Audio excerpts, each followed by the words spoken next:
Est-ce qu'il vous arrive souvent de vous poser ce genre de questions? Si jamais j'ai une urgence familiale, est-ce que j'ai le droit de m'absenter? Est-ce que mon employeur peut refuser? Si jamais il accepte, est-ce que je serai payé? Si j'ai un accident au travail, comment est-ce que les choses vont se passer? Est-ce que j'ai droit aux vacances? Si c'est oui, combien de jours? Est-ce que j'ai droit au congé de maternité ou congé parental? Si c'est le cas, j'ai droit à combien de semaines? Bref, ce genre de questions-là. Est-ce que je peux porter plainte à mon employeur pour X ou Y raison? Si jamais je veux porter plainte, dans quelles circonstances est-ce que je peux porter plainte? Si jamais vous vous posez ce genre de questions, alors ce document répond à vos préoccupations. Bonjour et bienvenue sur ma chaîne. Je me prénomme Manuela, actuellement au Canada en tant que travailleuse temporaire. Je sais que c'est le genre de questions que généralement nous travailleuses temporaires ne se posent pas, surtout nous qui avons un permis de travail fermé. Parce que notre priorité, c'est plaire à l'employeur afin que le contrat continue et que celui-ci renouvelle. Pourtant, c'est à tort parce que la loi dit que les travailleurs étrangers temporaires ont les mêmes droits que les résidents permanents et les Canadiens. Le document dont je parle est un document que vous pouvez retrouver sur Google en tapant juste normes du travail au Québec. Le document a été établi par la Commission des normes de l'équité et de la Commission des normes de l'équité, de la santé et de la sécurité du travail, en abrégé CNESST. C'est généralement eux qui gèrent tout ce qui concerne le travail ici au Québec. Bien sûr, le document est extrêmement long, ça fait 24 pages que je ne pourrais pas lire dans cette vidéo. Je vais juste lire la partie qui concerne les vacances et les congés maternité. Néanmoins, je vous présente la table des matières. Dans le document, on va parler des normes du travail, ensuite du salaire, de la paye et du travail. Donc, c'est-à-dire du salaire, paye, horaire de travail, heures supplémentaires, personnes salariées au pourboire. On va parler des congés et de l'absence. On va parler de fin d'emploi. Qu'est-ce qui se passe en indemnité de vacances à payer, avis de cessation d'emploi, avis de licenciement collectif, faillite de l'entreprise, qu'est-ce qui se passe? Et enfin, ils vont parler des recours auprès de la CNESST. Donc, si jamais tous ces points vous intéressent, comme j'ai dit, partez chercher le document sur Google. On part donc lire la partie des vacances. Parce que le pays, s'il y avait les vacances, ils sont chiches avec ça jusqu'à... Comment quelqu'un peut travailler toute une année et vous lui donnez seulement les maigres jours pour se reposer? On dit ceci, vacances. Les droits aux vacances s'acquièrent pendant une période de 12 mois consécutifs appelée année de référence. Cette période s'étend du 1er mai au 30 avril, sauf si l'employeur, un décret ou une entente fixe d'autres dates. La durée de vacances est établie en fonction de la période de service continu de la personne salariée. Pour ce qui est du montant de l'indemnité, il varie selon le salaire gagné pendant l'année de référence en vigueur dans l'entreprise. On dit ceci, si vous avez travaillé moins d'1 an, alors vous avez droit à 1 jour par mois complet de service continu sans excéder 2 semaines. Donc, vous avez droit à une durée de vacances de 1 jour par mois complet de service continu sans excéder 2 semaines et l'indemnité est de 4%. Si vous avez travaillé 1 an à moins de 3 ans, votre durée de vacances est de 2 semaines continues et l'indemnité est de 4%. Si vous avez travaillé 3 ans et plus, la durée de vacances est de 3 semaines continues avec une indemnité de 6%. Si vous avez regardé la vidéo dans laquelle je vous partageais ma fiche de paye, alors vous avez vu qu'en haut de l'entête, il y avait les pourcentages, un certain montant que j'accumulais à chaque paye. Et vous avez vu, il y avait une partie où on disait vacances dues, le montant qui devait m'être versé si jamais j'ai décidé de prendre mes vacances. C'est ce qui est expliqué ici. Donc l'indemnité actuellement pour moi est de 4%. C'est en utilisant 4% qu'on calcule. Si j'arrive à 3 ans avec cet employeur, alors on va le calculer en tenant compte de 6%. Donc, ça veut dire que si aujourd'hui, je veux prendre les vacances à 1 an et machin, j'ai droit à 1 jour par mois complet de service continu sans excéder 2 semaines.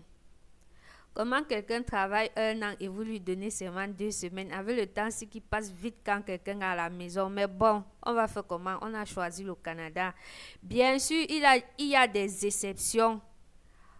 Certaines personnes salariées assujetties à la loi sur les normes de travail sont exclues des dispositions relatives aux vacances. Ce sont l'étudiant employé dans une colonie de vacances ou dans un organisme à but non lucratif et à vocation sociale ou communautaire comme un organisme de loisirs. Le titulaire du permis de courtier délivré en vertu de la loi sur le courtage immobilier entièrement renuméré à la commission. Donc, voilà ce qu'il y a des exceptions.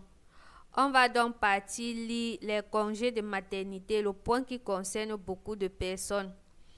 Est-ce qu'en tant que travailleuse temporaire, on a droit à tomber enceinte et à accoucher?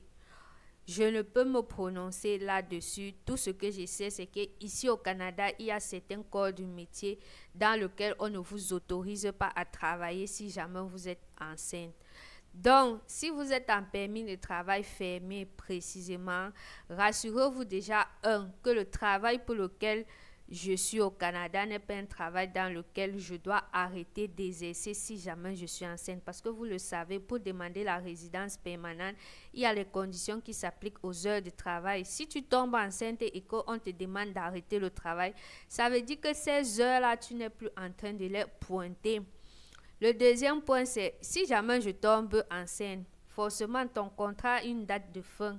Est-ce qu'à la fin, mon employeur va accepter renouveler avec moi alors que je suis nourrice? Si jamais il ne le renouvelle pas, est-ce qu'un autre employeur va accepter de me prendre alors que je suis nourrice? Il y a tous ces paramètres-là que vous devez prendre en compte, même si la loi vous autorise à tomber enceinte et accoucher. Ce qui est sûr, c'est que notre assurance maladie couvre l'accouchement. Donc, au moins sur ce point-là, vous êtes rassurés. Mais comme j'ai dit, tenez en compte d'autres paramètres avant de le faire. Congé de maternité. Au Québec, les salariés enceintes ont droit à un congé de maternité sans salaire d'une durée maximale de 18 semaines continues. Le congé parental peut s'ajouter au congé de maternité. Le congé de maternité peut être reparti au gré des besoins ou des volontés de la salariée avant ou après la date prévue pour l'accouchement. L'employeur peut consentir à un congé de maternité plus long si la salariée le lui demande. Le congé de maternité débute au plus tôt la 16e semaine précédant la date prévue de l'accouchement et se termine au plus tard 20 semaines après. Si le congé débute au moment de l'accouchement, la semaine de l'accouchement n'est pas incluse dans le calcul. À partir de la 16e semaine avant l'accouchement, l'employeur peut exiger par écrit un certificat médical attestant que la salariée est apte au travail. Si la salariée ne fournit pas de certificat dans les 8 jours, l'employeur peut toujours par avis écrit l'obliger à prendre son congé de maternité.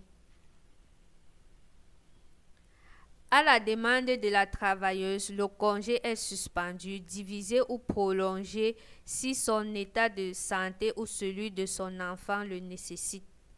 Le congé peut aussi être prolongé si la santé de l'enfant ou de la mère le nécessite. La salariée doit alors fournir un avis du médecin avant la fin du congé initial.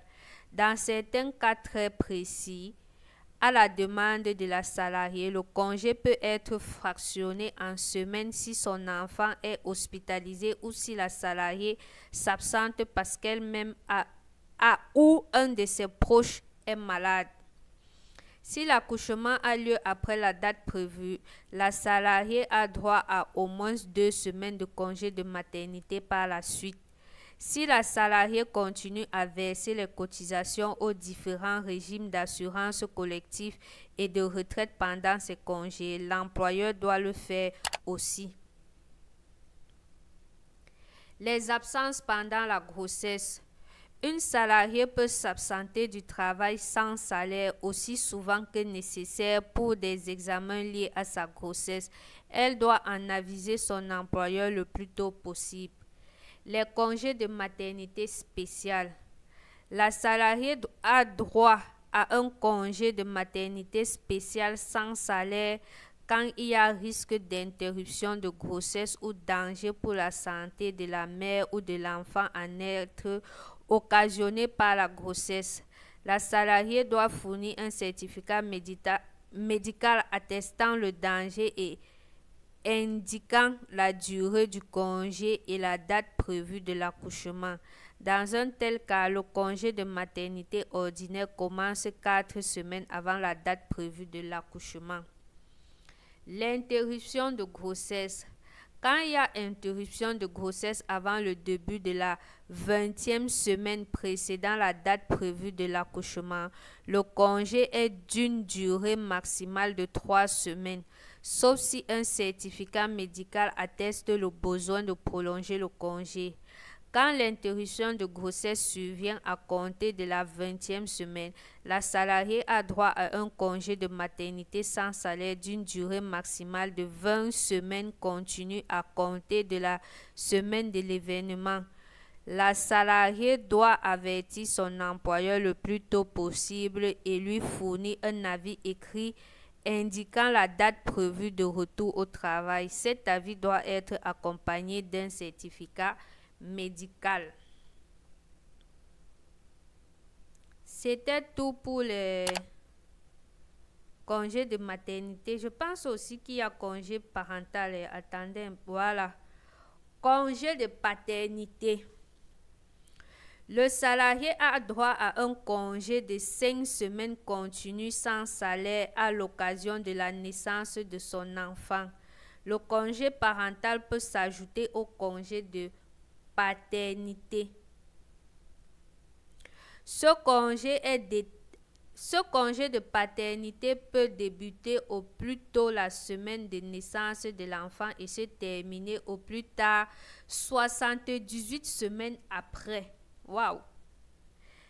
Le salarié doit avertir son employeur par écrit au moins 3 semaines avant le début de son congé en indiquant la date prévue du début de congé et celle du retour au travail. Ce délai peut toutefois être moindre si la naissance de l'enfant survient avant la date prévue de celle-ci. À la demande du travailleur, le congé de paternité est suspendu, divisé ou prolongé si son état de santé ou celui de son enfant le nécessite. Dans d'autres situations, à la demande du travailleur et si l'employeur consent, le congé peut être fractionné en semaines. On dit maintenant le retour au travail. À la fin du congé de paternité, l'employeur doit réintégrer le salarié dans son poste habituel et lui donner le salaire et les avantages auxquels il aurait eu droit s'il était resté au travail. Si son poste a été aboli, le salarié conserve les mêmes droits et privilèges que ceux dont il aurait bénéficié s'il était demeuré au travail. Ces dispositions ne doivent cependant pas donner au salarié un avantage dont il n'aurait pas bénéficié s'il était resté au travail. Si le salarié ne revient pas au travail à la date prévue dans l'avis, l'employeur peut présumer qu'il a démissionné de son emploi. Les vacances. En absence pour congé de paternité durant l'année de référence. Attendez, je reprends, pardon. Les vacances.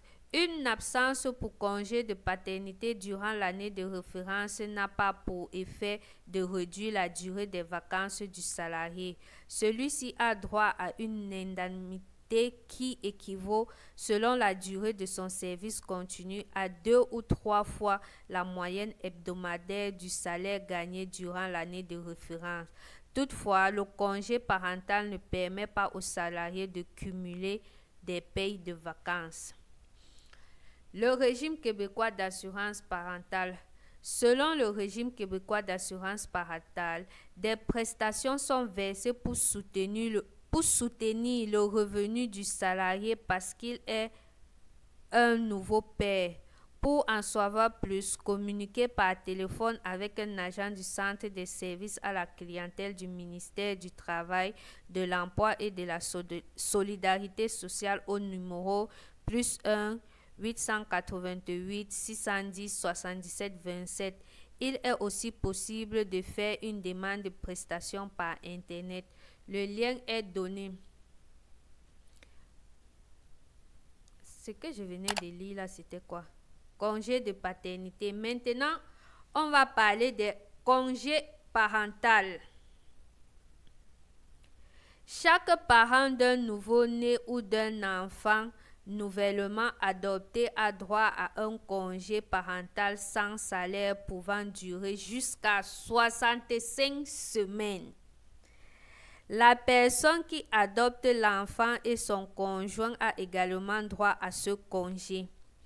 Le congé parental ne peut pas commencer avant la semaine de la naissance du nouveau-né ou dans le cas d'une adoption avant la semaine où l'enfant est confié à la personne salariée.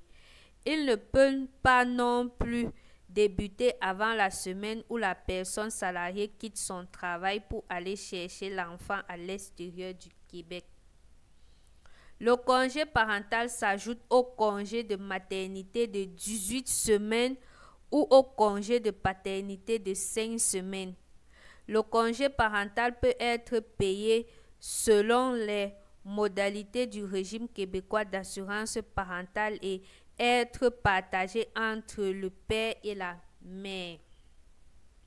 Le congé parental peut donc se terminer au plus tard 78 semaines après la naissance de l'enfant ou en cas d'adoption 78 semaines après que l'enfant a été confié à la personne salariée. À la demande du parent, le congé parental est suspendu, divisé ou prolongé si son état de santé ou celui de son enfant le nécessite. Dans d'autres situations, à la demande d'un parent et si l'employeur y consent, le congé peut être fractionné en semaines. Si la personne salariée continue à verser ses cotisations aux différents régimes d'assurance collective et de retraite pendant son congé, l'employeur doit le faire aussi. L'avis remis à l'employeur. Le congé parental doit être précédé d'un avis d'au moins 3 semaines indiquant à l'employeur les dates de début et de fin du congé. Ce délai peut être moindre si la présence de la personne salariée est requise plus tôt auprès de l'enfant nouveau-né ou nouvellement adopté ou de la mère en raison de leur état de santé. Le retour au travail.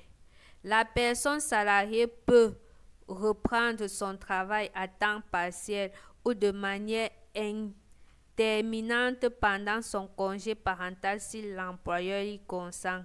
À la fin d'un congé parental, l'employeur doit réintégrer la personne salariée dans son poste habituel et lui donner le salaire et les avantages auxquels elle aurait eu droit si elle était restée au travail. Si son poste a été aboli, la personne salariée conserve les mêmes droits et privilèges que ceux dont elle aurait bénéficié si elle était demeurée au travail. Ces dispositions ne doivent cependant pas donner à la personne salariée un avantage dont elle n'aurait pas bénéficié si elle était restée au travail. La personne salariée peut revenir au travail avant la date mentionnée dans l'avis qu'elle a fourni à son employeur avant son départ. Elle doit faire parvenir à son employeur 3 semaines avant un nouvel avis écrit indiquant la date de son retour. Si la personne salariée ne revient pas au travail à la date prévue dans l'avis, l'employeur peut présumer qu'elle a démissionné de son emploi. Les vacances. Contrairement au congé de maternité ou congé de paternité, le congé parental a un effet sur le calcul des vacances. Bon, on a fini. J'espère que ceux qui se posaient les questions sur les congés de maternité et paternité parentale, là, vous avez les réponses. Voilà pourquoi on dit qu'au Canada, le congé de maternité peut aller jusqu'à 1 an.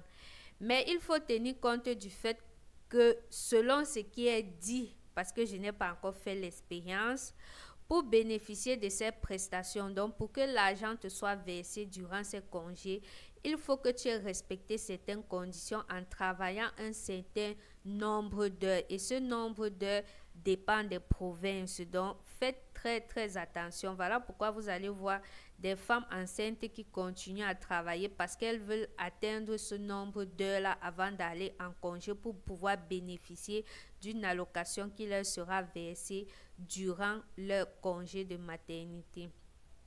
Bon, j'espère que la vidéo a été assez claire. Comme je vous l'ai dit, vous trouvez le document en tapant normes du travail sur Google. Si jamais vous avez des questions, surtout n'hésitez pas de me le faire savoir en commentaire et je me ferai un plaisir de vous répondre.